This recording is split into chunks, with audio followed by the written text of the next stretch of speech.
सुभद्रा योजनार प्रथम किस्ती 5,000 टंका आपणक बैंक अकाउंट को आसी नहीं। जदि आसी नहीं तेबे व्यस्त हुंतु नहीं।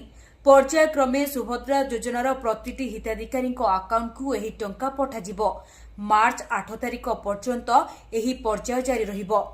तेणु सुभद्रा योजनार प्रथम किस्ती आपणक अकाउंट को आसीबो ना नाही से नै मनरे कोनोसी प्रकार द्वंद्व न रखिबाकू उपमुख्यमंत्री प्रभाती परिडा आज स्पष्ट करिसेंती।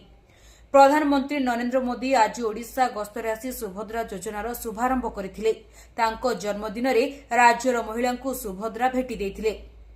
प्राय 25 लाख महिलांकू आज 1250 कोटी ऊर्ध्व टंका पठा जायछि। प्राय 74 लाख ऊर्ध्व महिला सुभद्रा योजनार आवेदन करिथिबा बेले जेउ महिलांक अकाउंट को एही टंका जाई नहीं तेबे पर्यायक्रमे